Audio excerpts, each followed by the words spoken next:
Good morning. It is garden tour Saturday today. It is April the 14th and we're going to check out all of the highlights in the garden.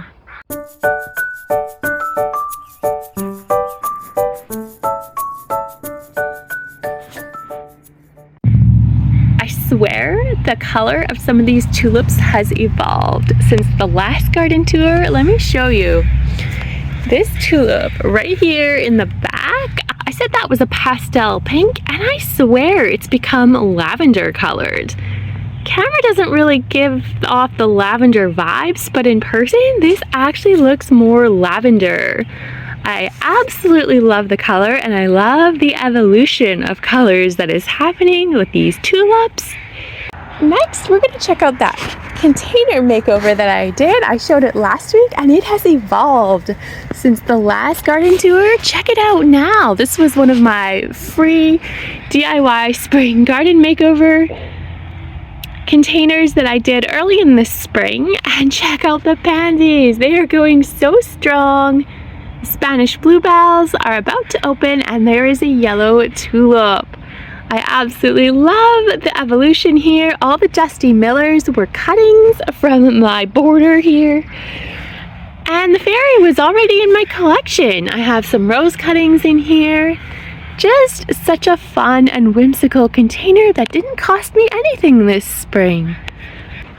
Coming further over, my coconut ice peach tree is living its best life here, putting on so many blooms. I sure hope it's getting pollinated. I honestly haven't seen that many pollinators over here, so fingers crossed that the pollinators actually find my peach tree, because I haven't noticed them here yet. All the pops of yellow here make me feel so cheerful. And let's take a closer look. This is my Leopards Bane. It is a perennial here on Vancouver Island in zone 7 to 8. And it blooms in the springtime. It spreads both by root or rhizome as well as by flower seeds. Very, very cool. And I just love this vibrant pop of color. These leopard bane flowers actually get quite tall. I'm trying to give you a size comparison of how tall they are on me. I am 5'4" and they go about, most of the flowers go past my knees. So I would estimate they're at least 2 to 2.5 feet tall. Don't know if that's because they're growing in partial shade or if they would be that tall in all growing conditions, but here they do get quite tall. Spanish bluebells are just getting started on their bloom time. They are here, there, and everywhere. We are checking out the highlights from the rock garden now.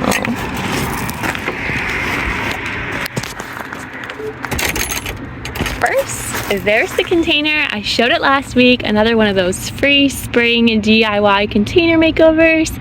I think it just looks better and better, although I have to say the wallflower cutting, I don't know if it rooted in, but the flowers are looking a little more wilted now. I think they were in their glory last week, but overall it still looks awesome. I love the English daisies. They are thriving in here. Another look at the wallflowers. My salvia is still going strong. My Shasta daisies and more Shasta daisies and tick seed are all putting on so much fresh growth. It is Seedling City in the rock garden. This is what it looks like in spring when all the flowers start to emerge. There are thousands of poppies in here, Sweet Williams, leopards or Jacob's Ladder, delphiniums, as well as hollyhocks. There are so many different flowers in here and they are just springing into life. My spirea bushes have put on lots of fresh growth. The pansies are absolutely everywhere. I love all the pops of purple. These little flowers bring me so much happiness. They are so dainty, so lovely, and my absolute favorite color, purple. The pansies and many other wildflowers from my rock garden often migrate over to the city boulevard. Like there's a pansy right here. No, I didn't plant this, but I love it. So when I do get through to weed whacking and cutting the grass, I always try to leave the flowers because they're so pretty. There's another one over here. Coming up the gravel pathway, I'm going to show you some of those divisions from the last couple seasons. I just love the pop of pink on this gravel pathway from these little abricia divisions. I'm going to show you my nectarine tree. I keep forgetting to show this in all the garden tours, and people have been requesting to see it. So let's take a look. This is my dwarf nectarine tree. I think this is a golden prolific dwarf. I'm gonna have to check the tag in the house, and I'm gonna pop the name on the screen a little later. It is doing really well, putting on lots of fresh growth, has no protection from winter, but the cedars that are planted behind it and the fence actually make this a protected location. There's no overhang, but it doesn't seem to matter. The tree is doing quite well here and doesn't have any disease at the current time, so that is super awesome. You guys, I was a gardening rebel a couple of months ago. Well, I think I'm always a gardening rebel, and I did something in the garden and I'm starting to see the results. Let me show you.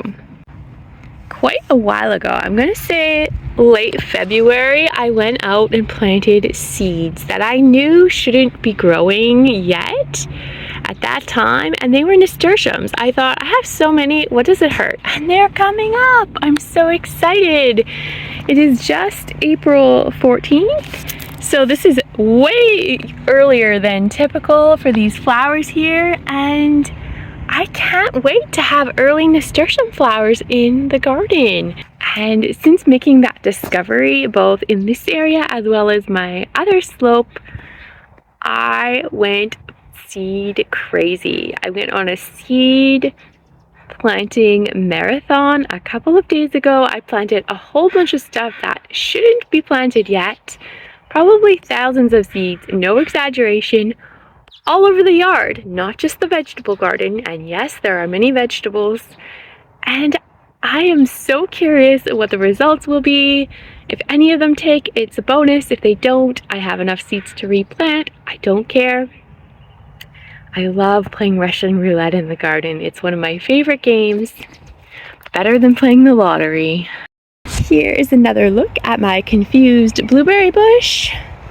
It's getting lots of fresh growth, and you just wait. Very soon the flowers are going to start forming. You can kind of see already there are leaf buds, but the flowers are also starting to form. I'm quite certain right here, the camera will focus. If I'm not mistaken, this is the beginning of a flower bud right here, and it will be really interesting for you to see the flowers on the plant with new leaves and fall leaves all at the same time. Don't feel like too much has changed on this backyard slope since the last tour, but I'll show you just one or two plants and how they're doing. Those white plants that you see over here, those are my candy tuft ground covers. I've shown them many times. They're still blooming strong. We're going to check out the creeping phlox, which is just getting started. Here's one of my creeping phlox propagations. All the mother plants are in the front garden, and it is just starting to bloom. And then we've got another one at the bottom of the slope, another propagation, and I see flowers. Creeping phlox season is just getting started, and I cannot wait for it to get in full swing. And here are more nasturtium sprouts. Different slope. These were planted at the end of February, I want to say, and they have just sprouted. And yes, that is normally too early to plant nasturtiums on Vancouver Island, but sometimes you play games in the garden and it pays off. I'm going to be doing a live planting video either today, later, or possibly tomorrow by viewer request in the vegetable garden. Not sure how it's going to go. Sometimes there's connection issues. I occasionally have some connection problems, but I did get a tip on how to fix some of my connection issues. I don't know if it's gonna work, but we're gonna give it a try and see if I can show you guys some live vegetable planting in the vegetable garden. And I'm gonna do a little vegetable garden tour at the same time. So if you're interested, that will be this weekend, either today or tomorrow. I don't know what time. It'll just pop up at some time and you can check it out if you're interested. I hope you have a wonderful weekend. Get out into your garden or go into nature and enjoy some fresh spring air. Bye-bye.